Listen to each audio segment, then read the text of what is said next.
Bom dia, meus irmãos. A graça e a paz do Senhor Jesus Cristo para vocês. Que alegria voltar aqui nessa igreja tão querida e especial. Enfim, reencontrar amigos. Sempre precioso estar com vocês. Sempre precioso poder compartilhar a palavra do Senhor com vocês.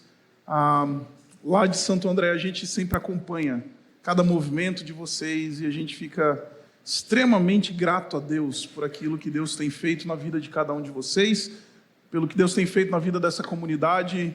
É aquela coisa, né?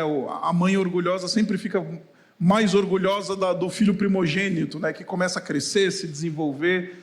Saí com o Jefferson agora há pouco aqui, ele me levou aqui atrás, mostrando todo esse caos que está aqui atrás, que é um caos bom, um caos gostoso de passar, né? Como igreja, construção, a coisa acontecendo. Fiquei sabendo que eu estou estreando esse palco hoje aqui. Então, enfim, meus irmãos, que alegria poder ver vocês se desenvolvendo e se desenvolvendo de uma maneira tão bonita, de uma maneira tão especial. Vejo os ecos de coisas que estão acontecendo aqui, daquilo que aconteceu com a gente lá em Santo André. Então, realmente é uma alegria mesmo poder ver vocês, encontrar vocês. Eu dispenso verborragia para explicar o quanto o Jefferson e todo esse presbitério, o Rafa, o Heitor, eles são importantes para nós e o quanto nós os temos em grande conta ali em Santo André. Meus irmãos, eu não tenho muitas delongas. Quem me conhece sabe, eu gosto de ir logo para o texto. Então abra Salmo 56, Salmo de número 56. Salmo 56, um salmo davídico. Salmo 56.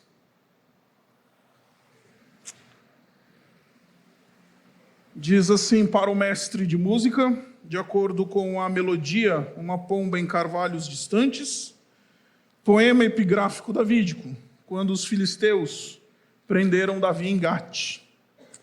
Tem misericórdia de mim, ó Deus, pois os homens me pressionam, o tempo todo me atacam e me oprimem. Os meus inimigos pressionam-me sem parar. Muitos atacam-me arrogantemente. Mas eu, quando estiver com medo, confiarei em Ti. Em Deus, cuja palavra eu louvo, em Deus eu confio e não temerei. O que poderá fazer-me o simples mortal? O tempo todo eles distorcem as minhas palavras, estão sempre tramando prejudicar-me, conspiram, ficam à espreita, vigiam os meus passos, na esperança de tirar-me a vida. Deixarás escapar essa gente tão perversa? Na tua ira, ó Deus, derruba as nações. Registra tu mesmo o meu lamento. Recolhe as minhas lágrimas em teu odre. Acaso não estão anotadas em teu livro? Os meus inimigos retrocederão quando eu clamar por socorro. Por isso saberei que Deus está a meu favor. Confio em Deus, cuja palavra louvo, no Senhor, cuja palavra louvo. Em meu Deus eu confio e não temerei. Que poderá fazer-me o homem? Cumprirei os votos que te fiz, ó Deus. A ti apresentarei minhas ofertas de gratidão, pois me livraste da morte e os meus pés de tropeçar, para que eu ande diante de Deus na luz que ilumina os vivos. Esta é a palavra de Deus. Vamos orar mais uma vez, meus irmãos? Deus bendito, gratos nós somos por esse tempo, gratos nós somos porque estamos reunidos aqui nesse santo ajuntamento.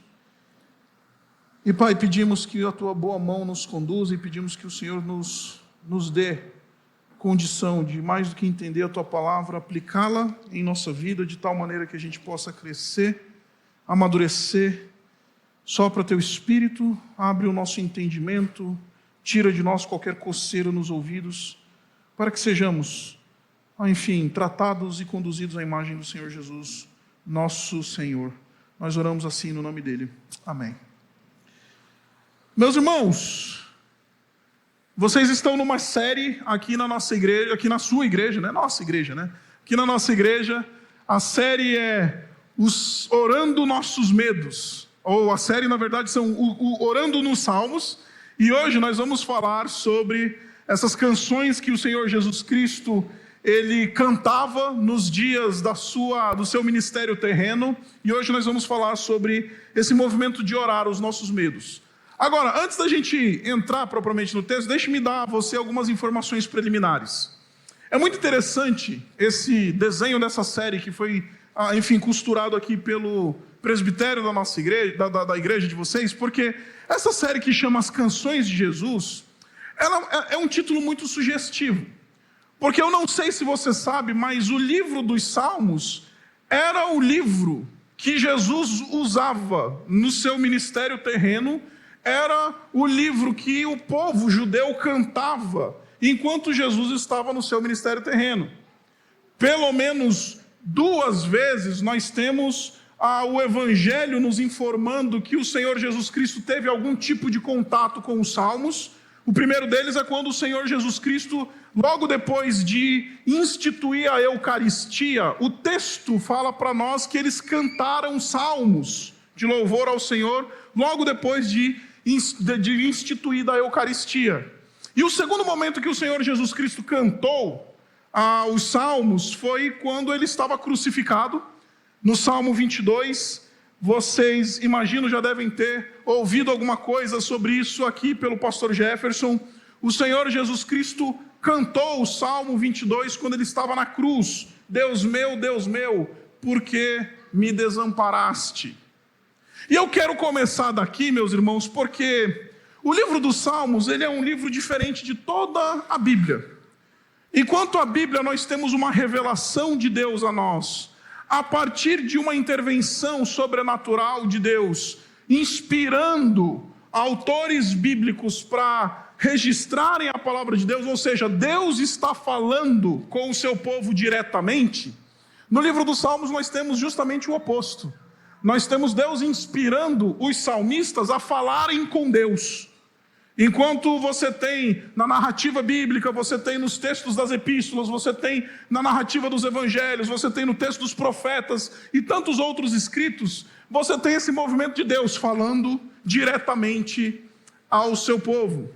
O livro dos Salmos, como é essa coletânea de cânticos que o povo de Israel celebrava e cantava na antiguidade, é um movimento de o povo agora falando a Deus. Uma segunda coisa que eu acho importante que a gente tenha em mente quando a gente fala sobre isso, é que esses títulos que estão aí talvez em negrito antes de começar o verso de cada salmo, por exemplo, aqui os títulos, o título desse Salmo 56, ele diz assim: para o mestre de música, de acordo com a melodia, uma pomba em carvalhos distantes. Poema epigráfico davídico, quando os filisteus prenderam Davi em Gate. Eu não sei se você sabe, mas esses títulos, eles fazem parte do texto original. Esses títulos, eles estão na porção original do texto. Normalmente a gente lê esses títulos nos Salmos e a gente despreza esses títulos dos Salmos. Mas eu quero propor à luz desse título uma coisa muito interessante. Esse título, ele fala para nós não somente do contexto histórico de quando Davi eventualmente escreveu esse poema, mas fala para nós da maneira artística que Davi decidiu traduzir os seus temores. Deixe-me tentar explicar o que eu estou querendo dizer para você. Eu não sei se você já tomou um fora de uma menininha amada. Eu, como sempre fui feio e gordinho, eu nunca dava certo. A Isabela é uma redenção na minha vida amorosa. Porque eu era feio e gordinho a vida inteira, então toda menina que eu era afim, quando eu era adolescentão lá, eu sempre tomava um fora, porque eu nunca fui aquele rapaz atraente, né? Aquela pessoa, sabe, que gerava suspiros e etc., como a gente vê nessa turminha hoje em dia. Então, eu lembro de uma vez que eu estava apaixonadinho por uma menina que jogava vôlei no mesmo time. Eu não sei se eu posso dizer isso, mas eu fui atleta de voleibol na minha juventude. E na época eu jogava voleibol num clube ali no ABC Paulista, em São Bernardo do Campo, o MESC. E E o MESC tinha o time masculino e o time feminino, e no time feminino tinha uma menina lá que eu fiquei olhando, ela falou, rapaz, essa menina é bonita, e eu fiquei apaixonadinho pela menina. Aí era apaixonadinho, e aí terminava o treino do masculino, o time onde eu jogava, os meninos iam embora e eu ficava lá tonto, esperando terminar o treino do time feminino, para ver se eu acompanhava essa menina que eu gostava até o busão, para ver se saía algum samba no pagode, alguma coisa e tal. E essa menina não estava nem aí para mim. Essa menina não queria nem saber de mim. E aí foi muito interessante, porque um dia chegou um amigo meu e falou assim, Isaac, acorda para a vida aí, camarada, porque essa menina aí não está nem aí. E eu lembro que aquilo me doeu, aquilo bateu, eu fiquei tristão. Aí nessas horas que a gente está tristão, a gente não quer ouvir música alegre, né? A gente quer ouvir aquelas músicas do sertanejo do corno, né? A gente quer ouvir aquela... Por quê? Porque essas expressões artísticas, né, da música depressiva, elas parecem que reverberam com a nossa alma, né? Elas parecem que começam a vibrar numa mesma sintonia que está a nossa alma. Ninguém que está sofrendo de amor vai pular carnaval. Quem está sofrendo de amor vai ouvir evidências, né? Na rádio, vai chorar no carro. Porque, acredite, essas expressões artísticas, elas têm esse poder de reverberar com a nossa alma. E os salmos, eles são justamente isso. São as expressões artísticas, cânticos, que reverberam com aquela dor daquele determinado momento. No contexto histórico aqui, Davi ele estava sendo perseguido e duramente perseguido por Saul. Saul era o rei, mas ele já tinha recebido o recado do profeta Samuel de que Deus havia rejeitado ele, e Saul então decidiu perseguir duramente aquele que tinha sido ungido, o rei de Israel, Davi. E Davi passa a viver no exílio. Davi passa a viver num contexto absolutamente de fuga e alguém que se esconde para se preservar vivo. Saul bota a cabeça de Davi a prêmio, e o Davi então decide fugir. Fundamentalmente, Davi vivia na região desértica, nas cavernas. Quando entrava em alguma cidade, sabia que tinha alguém que ia lá, era emissário do rei, que poderia denunciar a sua presença, e eventualmente a vida de Davi poderia correr risco. Nesse contexto que o título dá para nós, Davi está numa cidade filisteia, cidade de Gate, que era justamente a cidade de Golias. Davi fugiu para lá porque ele estava fugindo do Saul. Então presta atenção comigo. Se fica em Israel, o Saul quer pegar ele.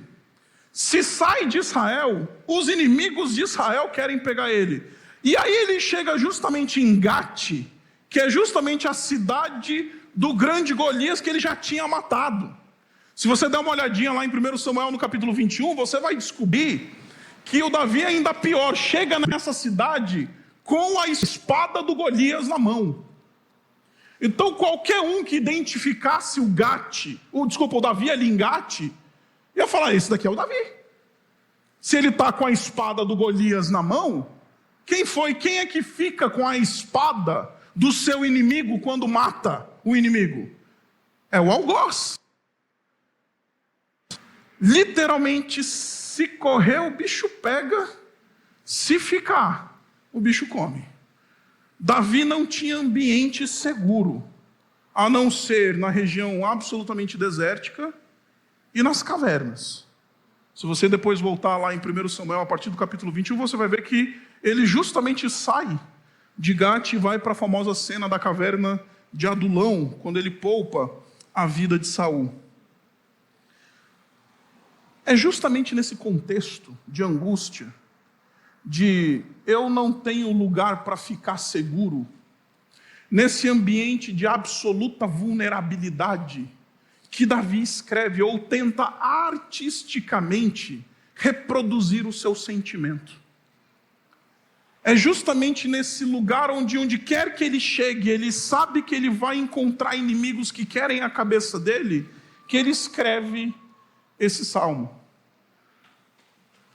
Eu não sei se você já passou por essa situação de uma vulnerabilidade tão absoluta na sua vida que você, não importa onde você esteja, se está na igreja, se está em casa, se está na rua, se está, enfim, na casa dos pais, na casa dos parentes, você está enfrentando uma situação que você se vê em absoluta vulnerabilidade. Eu não sei. Eu já tive algumas experiências como essa, de me sentir alguém inseguro onde quer que eu estivesse. De me sentir absolutamente inseguro onde quer que eu andasse. Quando eu era jovenzinho, ainda seminarista, eu sofri um sequestro relâmpago. E durante alguns meses, eu tive que lidar com aquele terror do trauma, de a qualquer momento alguém vai te pegar. Eu vinha andando ali pela região do ABC Paulista, estava passando numa avenida que talvez vocês conheçam, a Avenida dos Estados, e parado num farol, fui abordado pelos bandidos. Os bandidos me fizeram sair do carro, assumiram o volante, eu fiquei atrás, tinha um na frente dirigindo, eu do lado e um cara atrás de mim com uma arma na minha cabeça, enquanto eles dirigiam.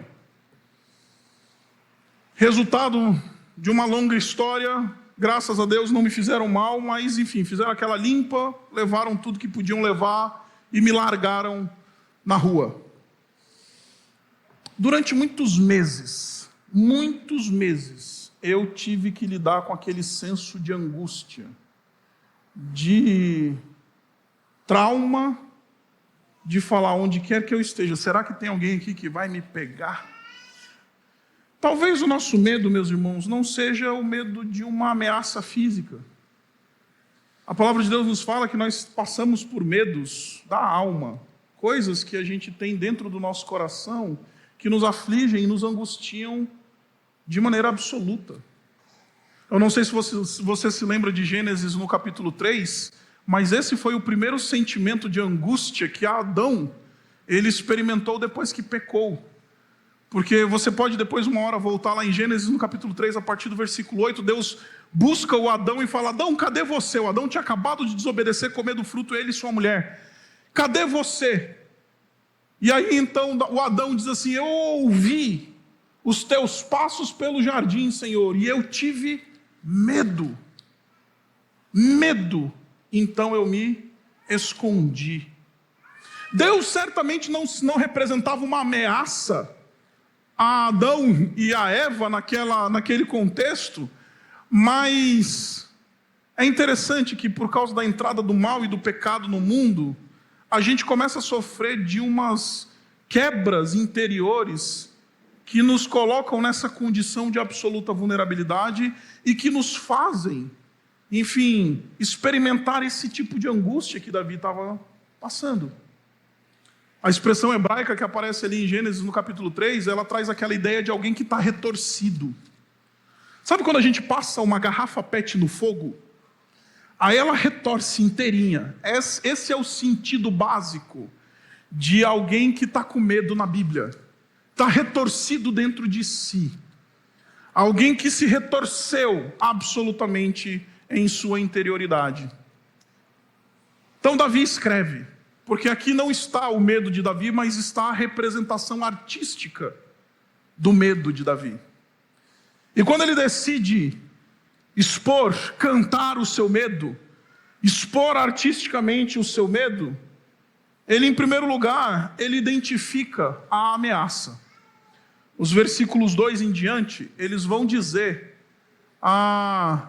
ele vai dizer a ameaça, ele vai dizer assim: os meus inimigos, versículo 1, pois os homens me pressionam, o tempo todo me atacam, me oprimem, os meus inimigos pressionam-me sem parar, muitos atacam-me arrogantemente.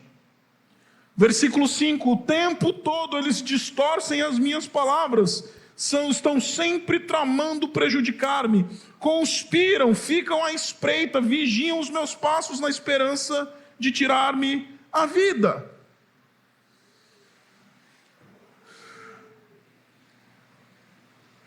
Quando eu leio esse texto, a primeira lição que eu aprendo é que, meus irmãos, não é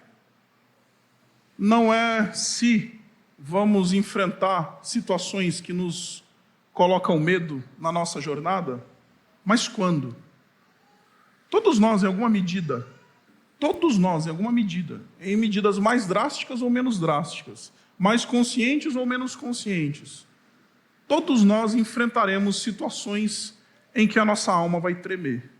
Quer seja por uma ameaça externa, quer seja por uma reconfiguração de dentro de nós que nos retorce, quer seja por qualquer outro movimento que a gente esteja passando, quer seja por um diagnóstico de uma doença que a gente vai ter que tratar que é grave, quer seja pelo aviso prévio que chega, quer seja por uma ruptura relacional que a gente está vivendo dentro de casa ou com alguém perto da gente, quer seja por causa da crise.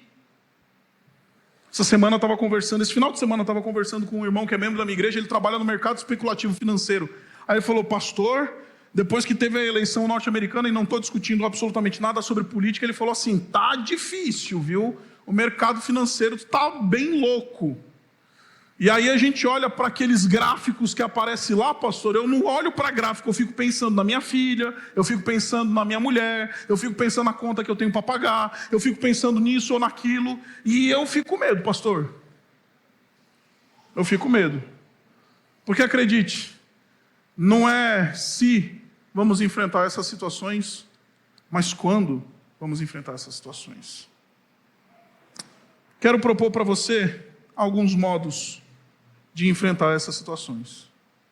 A primeira delas, você vê no versículo 7. Queria que você olhasse o versículo 7 comigo. O versículo 7 diz assim: deixarás escapar essa gente tão perversa? Na tua ira, ó Deus, derruba as nações.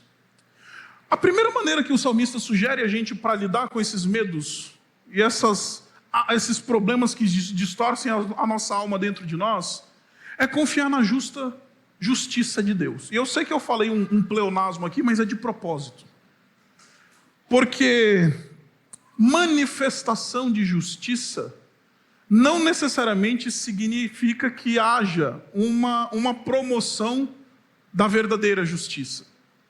E pode parecer duro ler esse versículo quando Davi diz assim: na tua ira, ó Deus, derruba as nações, acaba, aplaca, destrói os ímpios.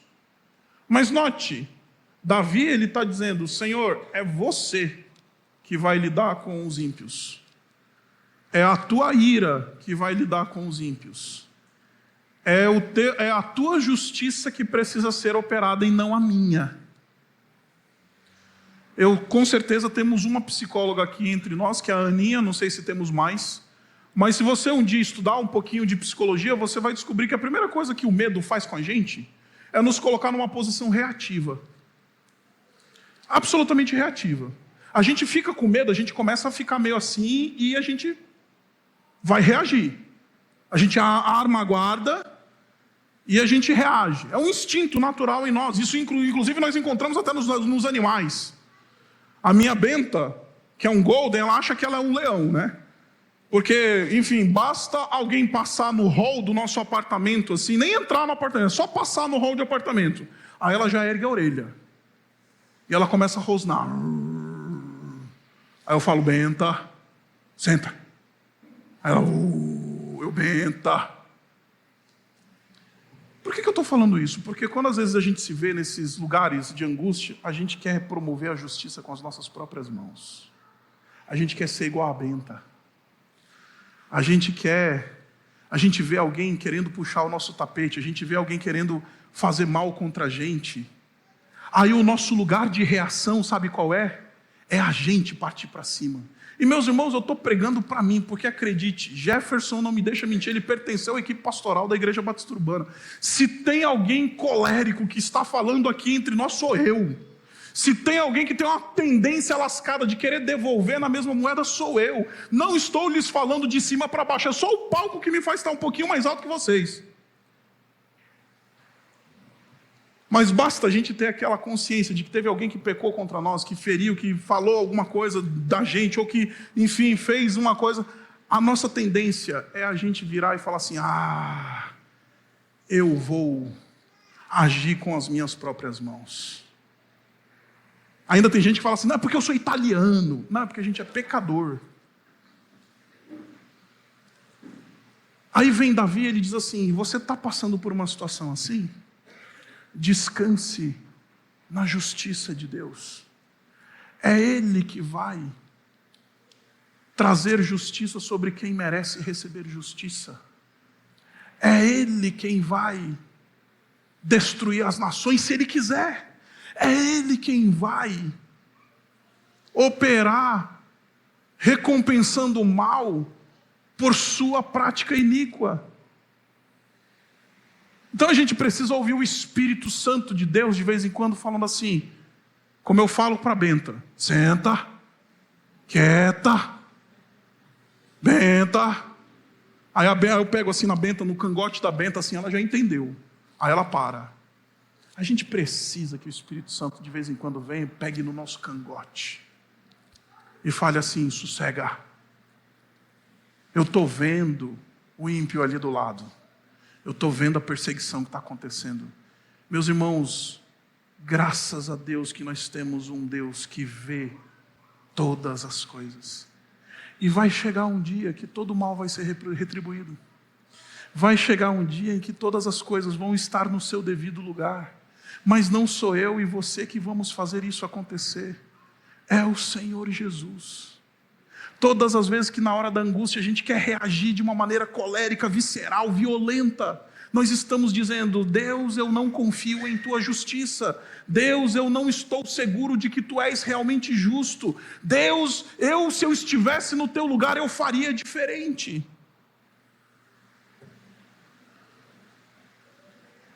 Então vem Davi e diz, Senhor, você vai deixar escapar esse povo? Manifesta a justiça. Manifesta a justiça. Aí talvez você esteja pensando, mas pastor, eu entendi. Ok, a lição é deixar Deus ser o rei sobre a minha história, sobre as situações que eu estou vivendo, ser Ele aquele que vai administrar a justiça como ela deve ser administrada.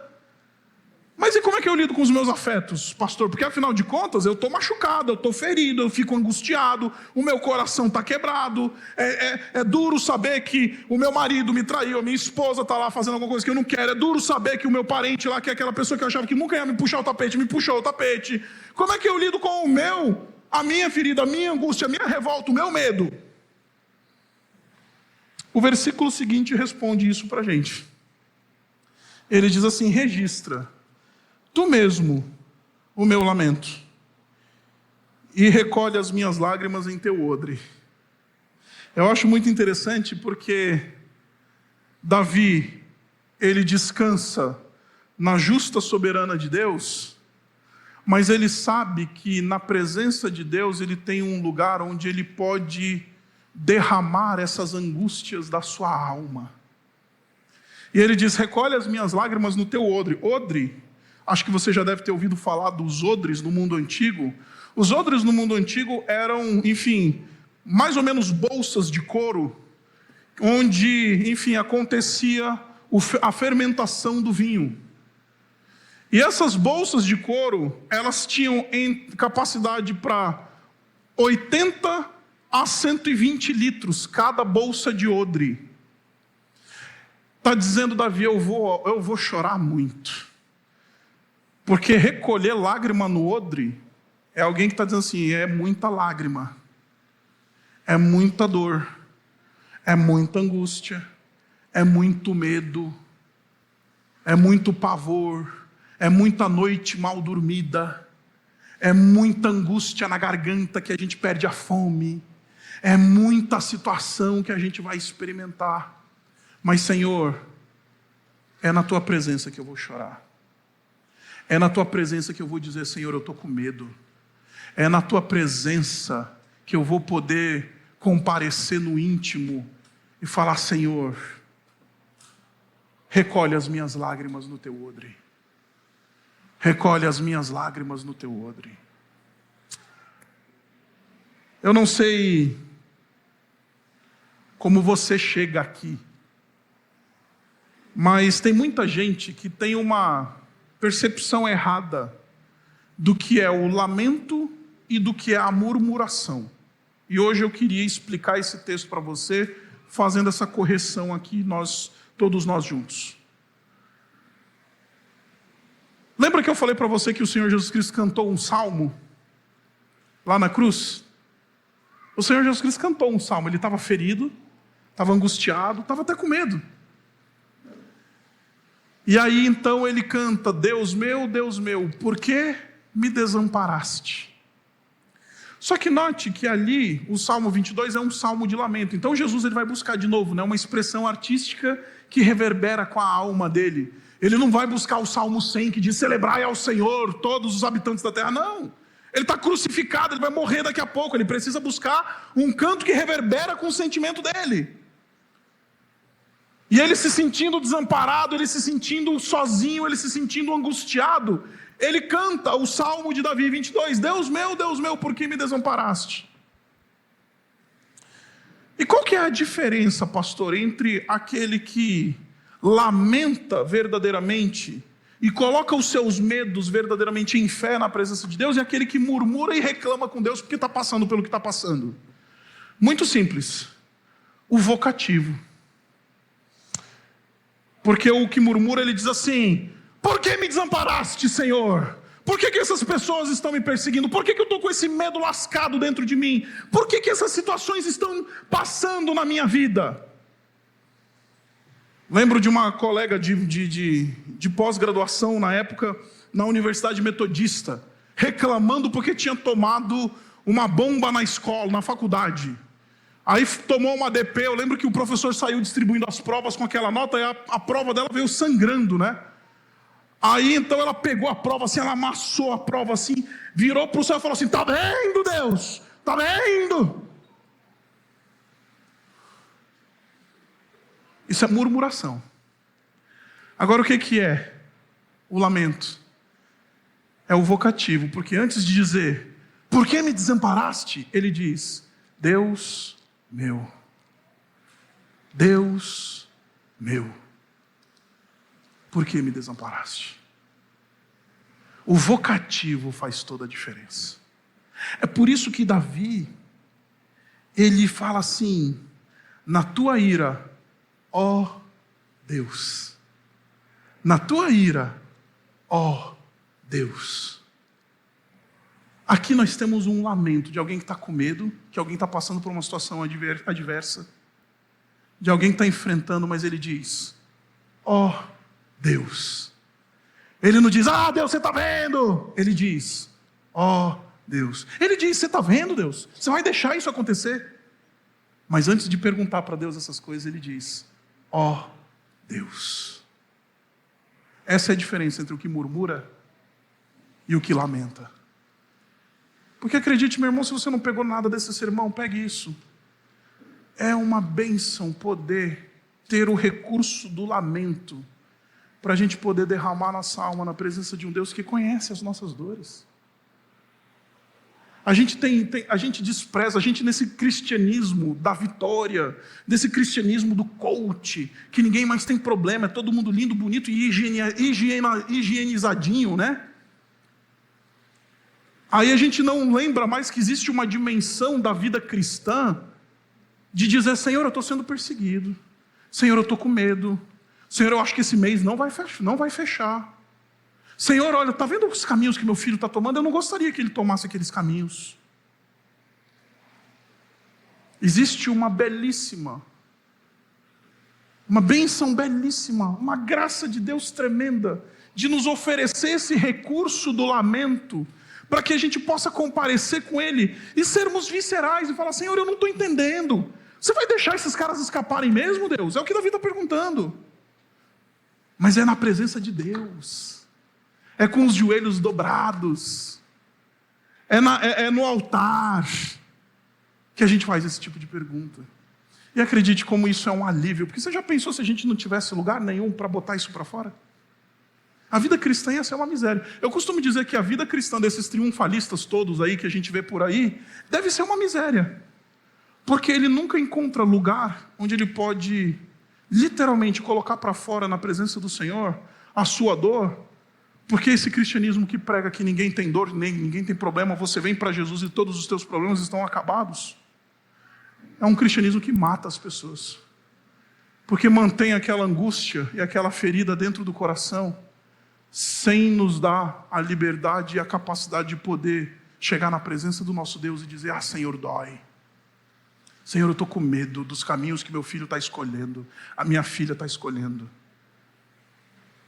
O Heitor falou que esse final de semana nós estávamos lá no retiro de casais, né? Eu estava lá no retiro de casais da nossa igreja, aqui em Mariporã. E aí é muito interessante porque de cada, 10 casais que eu sentei para conversar, uns 8 chegaram para mim e falaram assim: nosso problema hoje é lidar com a angústia de ver os nossos filhos amadurecendo, de ver os nossos filhos crescendo e fazendo escolhas que nós não gostaríamos que eles fizessem. Aí a gente fica com medo, a gente fica orando, a gente fica angustiado, né? Porque agora a gente criou adulto, né? E adulto toma as suas decisões, né? E aí o pai fica lá morrendo de medo: Senhor, o que está acontecendo? Se a gente não tivesse lugar na presença de Deus, a gente fica doido, meus irmãos. Se a gente não tivesse lugar na presença de Deus para falar: Senhor, você está vendo? Mas é na presença de Deus. Em terceiro lugar, ele vai dar a receita pentecostal. Agora eu vou pentecostalizar aqui, versículo 10. Confio, meu Deus, cuja palavra louvo. No Senhor, cuja palavra louvo. Em Deus eu confio e não temerei. É interessante que o Davi ele faz questão de mostrar para nós, ele faz um triângulo argumentativo aqui muito interessante. Porque ele diz: eu confio em meu Deus, cuja palavra eu louvo, e depois ele vai dizer que em Deus eu confio e não temerei. Fundamentalmente essas são as 3 premissas que ele usa aqui no texto. E é muito interessante a gente ver isso daqui por uma razão muito simples. Porque ele está querendo argumentar que esse medo que ele está experimentando, esse pavor que ele está vivendo diante de uma situação adversa, que lhe bota com a alma tremendo, isso daí é redimido não pela morte ou pelo fim do problema. Davi, em momento nenhum, nesse salmo, ele pede o fim da perseguição. Você já viu? Não tem. Davi, em momento nenhum, ele fala assim: Deus, mata todo mundo e faz com que eu fique numa nice aqui, de boa, aí eu vou para a praia, vou botar meu pé para o alto na espreguiçadeira, vou tomar um drink lá, uma água de coco, e vou ficar lá à sombra e água de coco. Não! Ele está dizendo: a redenção desses medos, acredite, é fé. Ele diz: confio, versículo 10, em Deus, e ele diz: cuja palavra eu louvo. Porque aqui Davi está querendo dizer para a gente que se a gente não consegue, que se a gente não conhece a palavra de Deus, a gente não tem como confiar em Deus. Se a gente não conhece o que Deus diz, o quem Deus é, se a gente não reconhece os testemunhos da Escritura, como é que a gente vai ter certeza de que Deus ele vai garantir o que Ele vai fazer? Como é que a gente confia em alguém que a gente não conhece? Você consegue confiar em alguém que não conhece?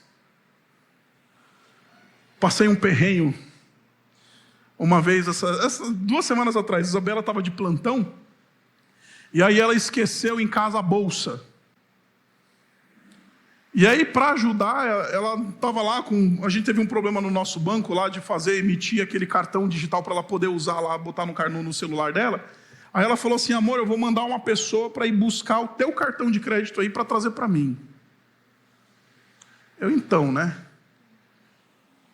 Quem é que vai vir pegar esse cartão de crédito? Não, é uma amiga minha. Então, né? Mas eu não conheço ela. Não, mas pode entregar. Então, não sei se eu vou entregar, não. Eu não te conheço, não sei quem é essa mulher. Vai que ela vai pegar esse cartão, vai passar no shopping, vai, enfim, acabar com o nosso limite. Eu não conheço. Não dá para dizer que a gente confia em Deus se a gente não conhece a Deus por meio da sua palavra. Não dá para a gente dizer que a gente confia em Deus e crê num Deus que nos sustenta, se a gente não conheceu o Deus da palavra, que no seu testemunho diz: eu te sustento. Por isso que ele faz essa vírgula argumentativa dizendo: eu creio em Deus, no Deus no Deus da palavra que eu louvo, no Deus que é oriundo disso daqui. Então, em outras palavras, o que eu estou querendo dizer para você, meu irmão, é que muitas vezes a gente passa uns temores na nossa vida, não é porque a situação ela é calamitosa, é porque a gente é anencéfalo bíblico. A gente fica com medo de umas situações na nossa vida, a gente fica com medo, a gente começa a enfrentar algumas situações, e essas situações têm um poder lascado de botar um medo em nós. Não é porque a situação ela é sabe, é um Tiamat de 7 cabeças que aparece na nossa frente. Às vezes é um negocinho desse tamanho, mas a gente fica com medo por quê? Porque nós não conhecemos o Deus da palavra. Nós não conhecemos o Deus que está revelado na palavra. Nós não sabemos quem é esse Deus. Aí, porque a gente não sabe quem Ele é, a gente não consegue confiar nele.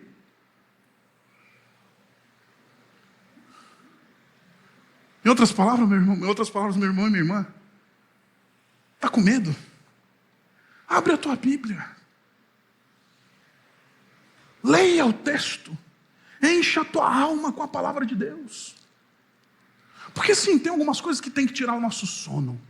Tem algumas coisas que tem que deixar a gente angustiado. Tem algumas coisas que a gente tem que perder o sono, tem que perder a fome, tem que perder, enfim, as estribeiras às vezes. Mas deixa eu falar uma coisa para você. Tem um monte de coisas que estão fazendo justamente essas coisas com a gente, que são absolutamente ridículas. Que a palavra de Deus já deu a solução há milênios, literalmente, para nós. E a gente fica lá perdendo o sono à toa. A gente fica lá perdendo, enfim, a fome à toa. Vivendo uma vida angustiada à toa. Por quê? Porque é um anencéfalo bíblico. Não conhece o seu Deus. Porque quando aparece um problema, aquele que conhece a Deus fala: não, esse daqui, eu conheço meu Deus. Eu tenho uma experiência com Ele. A sua palavra habita o meu coração.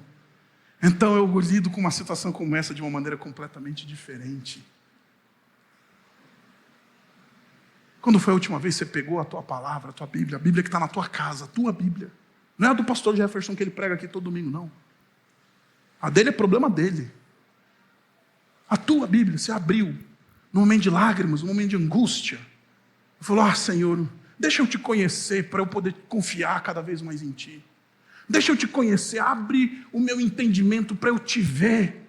E na medida em que eu te ver, eu vou poder descansar em quem Tu és.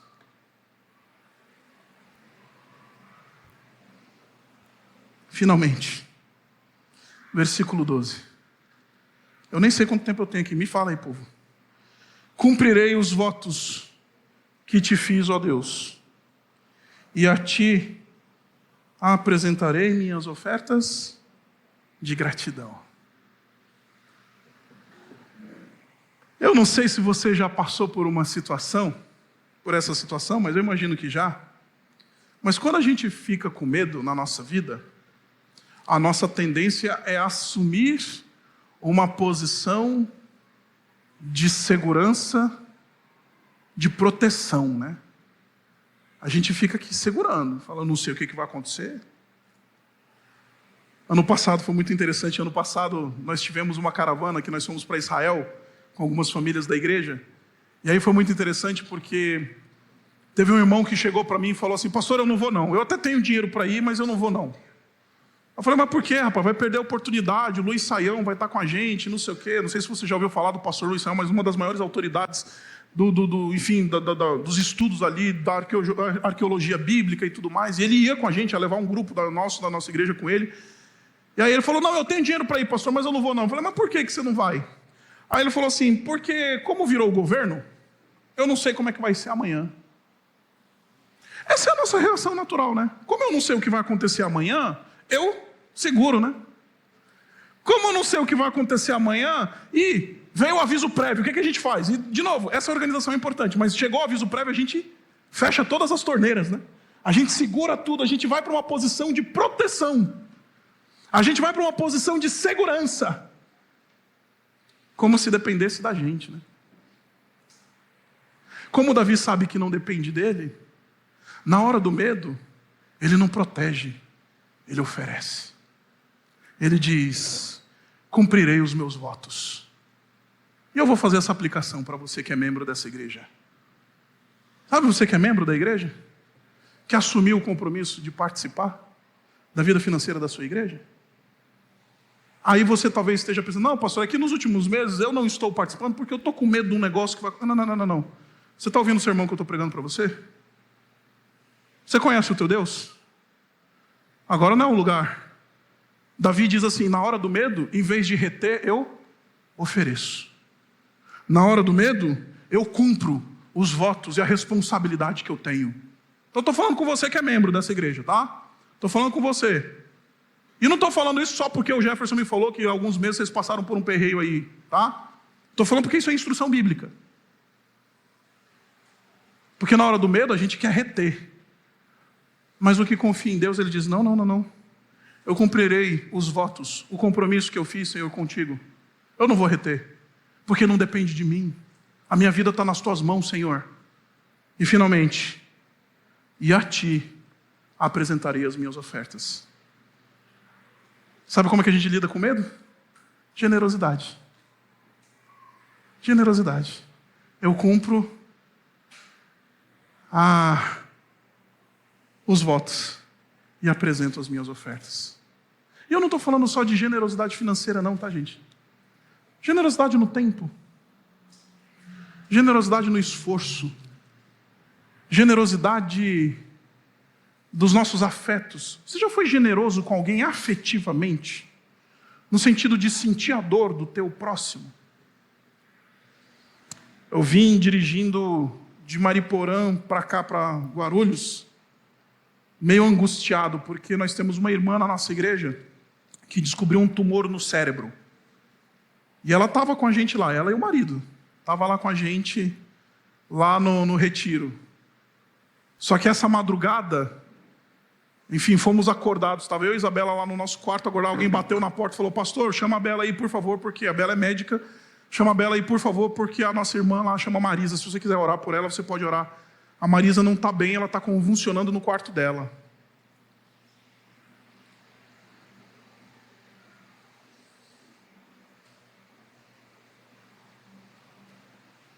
Aí eu fui lá. E a situação da Marisa pegou no meu coração. Eu não estou falando isso para bancar o santarrão, porque os que me conhecem aqui sabem que eu sou casca grossa. Mas quando foi a última vez que você foi generoso nos seus afetos, de olhar para alguém que está precisando do seu afeto, do abraço? Eu cheguei lá 3 horas da manhã no quarto da mulher. 3 horas da manhã. Aí eu dei um abraço nela, coloquei a mão e oramos juntos. Quando foi a última vez que você fez isso? Ah não, pastor, eu estou com medo, eu não sei o que vai acontecer. Abre o teu coração. Porque esse é o melhor jeito de você dizer, Senhor, eu confio em Ti. Senhor, eu não conheço o futuro, eu confio em Ti. Eu vou continuar sendo aquilo que o Senhor quer que eu seja, generoso, honrando as minhas responsabilidades. Eu vou continuar sendo aquilo, porque não depende do quanto eu guardo, do quanto eu retenho, do quanto eu tenho no meu PGBL, no meu VGBL. Não depende. Depende de Deus. Em outras palavras, Davi, quando ele diz assim, cumprirei os votos que fiz, ele está dizendo, eu não vou reter. Eu não vou ser gente mesquinha, que bota o seu egoísmo e sua mesquinharia, tenta justificar com uma espiritualidade fake, que diz, não, eu não sei, é crise, veja bem, tá, não. Davi está sendo perseguido. Davi está com a cabeça a prêmio. Davi está literalmente na caverna. E ele diz, eu cumprirei os meus votos. Eu assumirei as minhas responsabilidades assumidas. E eu vou oferecer as minhas ofertas de gratidão ao Senhor. Porque no final das contas, não depende da gente. Depende do nosso Deus. Agora, tudo isso que eu falei, como é que isso entra no nosso coração? Isso entra no nosso coração não por uma via de legalismo. Isso não é uma via de legalismo. Não só aprendo a lamentar, não só aprendo a confiar, não só aprendo a ser essa pessoa que vai buscar conhecer a um Deus que vai ser generoso. Mas a gente aprende essas coisas, não é sendo legalista. O pastor me deu 4 pontos do sermão, vou cumprir de maneira legalista. Não. A gente tem que olhar para Jesus. Sabia que ele teve medo? O Senhor Jesus Cristo, na sua noite no Getsêmani, um pouquinho antes de convidar os seus discípulos, ele diz assim: a minha alma se angustia com angústia de morte. Aí ele foi para o Getsêmani e orou, angustiou, falou: Senhor, estão querendo a minha cabeça. Pai, eles querem a minha vida. Daqui a pouco eu vou ser entregue nas mãos dos romanos. Jesus não disse diante do medo e da angústia: não, então vamos segurar. Não. Jesus não disse no meio da angústia: então vamos procurar um bunker e guardar a reserva. Não. Jesus disse: Pai, que não seja feita a minha, mas a tua vontade. E ele ofereceu-se absolutamente a Deus, ainda que com medo, ainda que angustiado, ainda que na angústia da morte suando sangue. Por isso esse salmo, gente, não é sobre Davi. Esse salmo é sobre o Davi maior. O Davi maior que cantou na cruz quando estava com medo. O Davi maior que se ofereceu a Deus e disse: Senhor, recebe a minha oferta, que é a minha própria vida. Recebe a minha generosidade, que é a minha entrega do meu corpo, a entrega do meu sangue. Recebe, Senhor, porque eu vou cumprir os votos que eu fiz. Eu vou oferecer a oferta que eu preciso oferecer. Sabe por que eu e você estamos aqui hoje? Sabe por que eu e você podemos receber essas garantias da palavra de Deus? Porque um dia o Senhor Jesus Cristo passou por isso. No dia da angústia, no dia do medo, no dia do pavor, Ele falou: Senhor, eu me entrego absolutamente a Ti. É por isso que essas canções são as canções de Jesus. Abaixe sua cabeça e vamos orar. Pai, obrigado por Tua palavra. Obrigado pelo Teu amor. Obrigado por Tua bondade. Pai, na hora do medo a gente quer devolver na mesma moeda. A gente fica numa posição reativa. Ajuda-nos a descansar na Tua justiça. Santa justiça. Que apazigua o nosso coração, que nos lembra que o Senhor está vendo todas as coisas.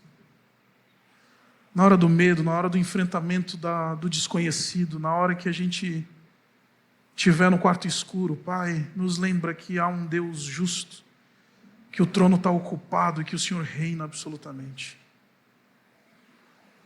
Na medida que a gente passa por essas coisas, cuida dos nossos afetos. E obrigado, Pai, pelo privilégio que a gente tem de poder lamentar na Tua presença, de poder dizer o que está angustiando a nossa vida, o nosso coração, de poder apresentar a Ti, ó Pai, todas as nossas dores.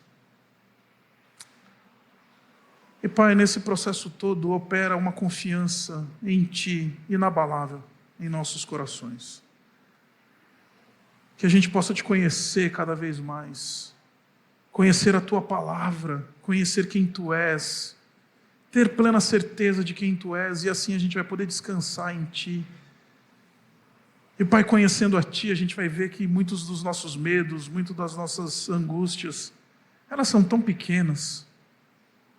Ajuda-nos a colocar as nossas angústias, os nossos inimigos, as cenas tristes da nossa vida, numa experiência em perspectiva com a Tua grandeza. Porque Te conhecemos, porque sabemos quem Tu és, fomos informados por Tua palavra. Tanta coisa que faz o nosso joelho bater, Pai, que não deveria bater, fazer bater. Tanta coisa que a gente olha e permite que a nossa alma se abale, quando não deveria abalar. E isso acontece, Pai, porque não Te conhecemos. Nos perdoa por isso. Finalmente, Pai, nos faz cumpridores dos nossos votos. Oro por mim, oro pelos meus irmãos aqui. especialmente pelos membros dessa igreja, que assumiram responsabilidades para com a comunidade, para com a liderança dessa igreja.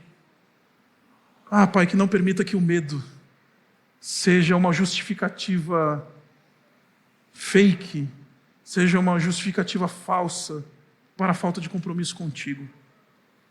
Não permita que temores mundanos façam com que a gente deixe de honrar os nossos compromissos e deixe de ser gente generosa para com aqueles que estão ao nosso redor. Cumpramos os nossos votos, Senhor, e que sejamos generosos para contigo. Nós oramos assim no nome do Senhor Jesus. Amém.